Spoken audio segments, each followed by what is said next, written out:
बसन्त रिजालज्यूलाई कृपया माथि नै आएर आसन ग्रहणको लागि मैले निवेदन गरेँ। त्यसै गरी यहाँ सुरभि साहित्य प्रतिष्ठानका अध्यक्ष हुनुहुन्छ बाजराम पौडेलज्यू। त्यसै गरी यहाँ सामाजिक अभियन्ता सरिता रिसालज्यू हुनुहुन्छ। मैले सरिता रिसालज्यूलाई पनि देखिराखेको थिएँ। त्यसै गरी मैले धेरै सामाजिक छारी युवा क्लबका संस्थापक अध्यक्ष लक्ष्मण श्रेष्ठज्यू, समाजसेवी हरिकृष्ण श्रेष्ठज्यू, 4 नम्बर वडाका वडा अध्यक्ष जयराम महज्यू लगायत ड्यासमा उपस्थित र पालो हुने सम्पूर्ण आमन्त्रित अतिथि महानुभावहरूमा म हार्दिक स्वागत एवं अभिवादन गर्दछु। साथीहरू, तपाईहरू धेरैले थाहा होला, जोरपाटीको वडा नम्बर 8 मा 2000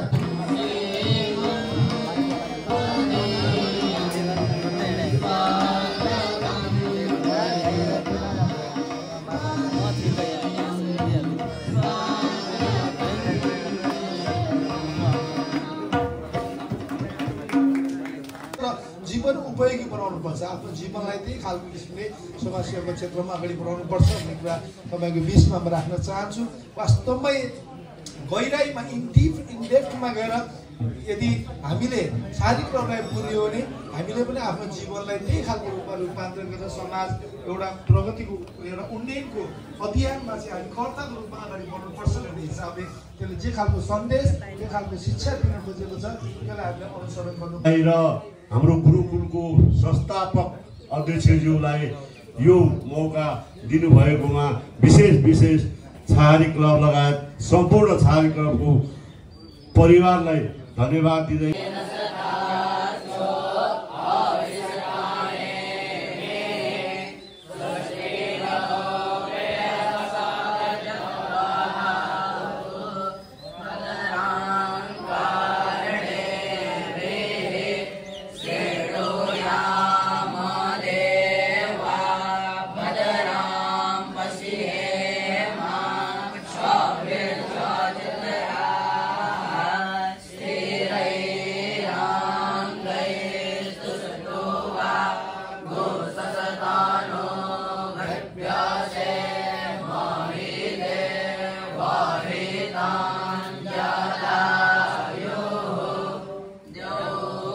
कारण पनि त्यही हो र मलाई विश्वास छ उहाँले यो मन्दिरको लागि, यो गुरुकुलको लागि केही गर्नुहुनेछ र उहाँले बोल्ने क्रममा आफ्नो प्रतिबद्धता पनि दिनुहुनेछ भन्ने मैले विश्वास दिएको छु।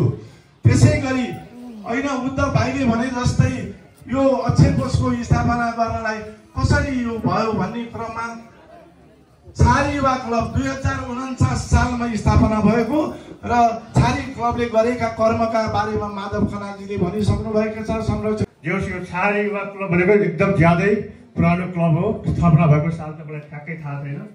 तैपनि यसले धेरै सामाजिक कार्यक्रमहरू गर्दै आएको छ। हामीले देखाएको छौँ, सुनेका छौँ र भोगाएका छौँ।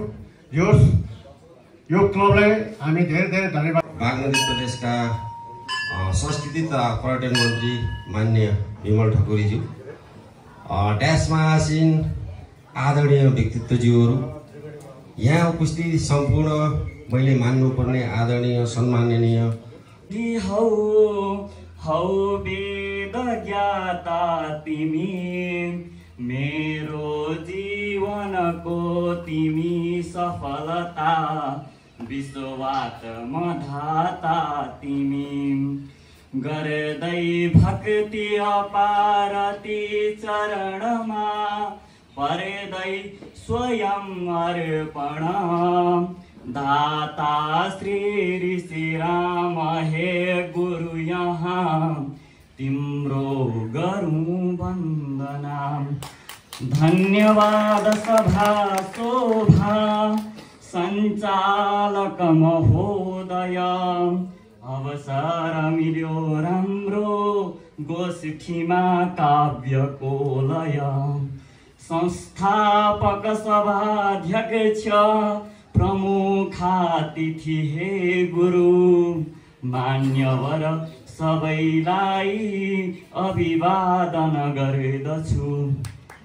मेरो कविताको शीर्षक रहेको छ एक मात्र हुँ, छन्द पञ्चतामर। कविता यसरी सुरु हुन्छ। चरित्र चित्र हैन चित्रमा विचित्र फूल हुँ समूल फूल हैन है परन्तु एक मूल हुँ। म हैन एकलव्य किन्तु एकलव्य भित्र छु सयौं दरिद्र धारको दरिद्र एक मात्र हुँ। न फूल झैं सुगन्ध न चोट झैं कठोर छु हजार हारमा उही म शान्त अघोर छु। न नासिने म गात्र हुँ परन्तु एक पात्र हुँ। म यत्न गर्छु रत्न झैं प्रयत्न एक मात्र हुँ। म रुन्छु घाममा यही म रम्छु अन्धकारमा सुस्वप्न भित्र साधना हराउँदै विचारमा। यहाँ वहाँ कहाँ जहाँ जहाँ तहीं कुपात्र हुँ हजार हार बीचको विचार एक मात्र हुँ। न रोक्न सक्छ कालले रचेर तुच्छ जालले न लुक्छु खालले कतै सफा सुरम्य चालले।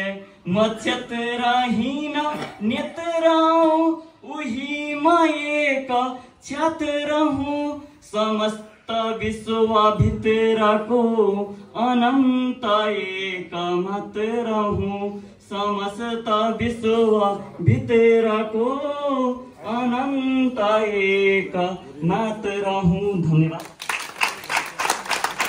मात्र होइन हामीलाई यो गुरुकुलले जोडेको पनि छ। गोकर्णेश्वरका नगरवासीलाई जोड्ने काम पनि गरेको छ।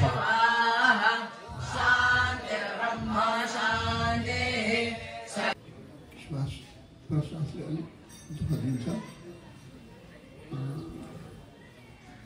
एक दिनको कुरा हो। यो उत्तरवादी क्षेत्रको पुस्तिका निकालेर यहाँको पवित्र भूमिको वर्णन गरेको हातमा परेर धेरैजना आउने जाने गर्न थाल्यो। पत्र पत्रिकामा मात्रै रेडियोमा पनि भन्थ्यो होला कोही बेला।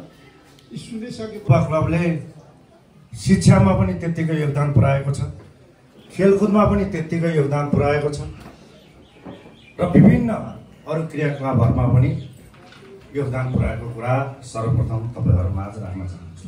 त्यसै गरी छार युवा क्लबले आज जुन उत्कृष्ट भनिसक्नु भएको छ। मैले चाहिँ जुन एउटा कुरा जुन यो पुरस्कारको आज यो पुरस्कार र सम्मान गर्नुभएको छ यसमा चाहिँ हाम्रो चारजना अग्रजहरूले लक्ष्मण श्रेष्ठज्यू, दीपक सिंह भण्डारीज्यू, सरिता रेसालज्यू र अच्युत चालिसेज्यूलाई हृदयदेखि धन्यवाद दिन चाहन्छु। उहाँहरूले जुन मैले भने योभन्दा अगाडि जुन कार्य समितिमा म सचिव थिएँ जबकि क्लबका अध्यक्ष संस्थापक अध्यक्षज्यू चाहिँ आफ्नो भ्रमणको लागि अस्ट्रेलिया जानुभयो।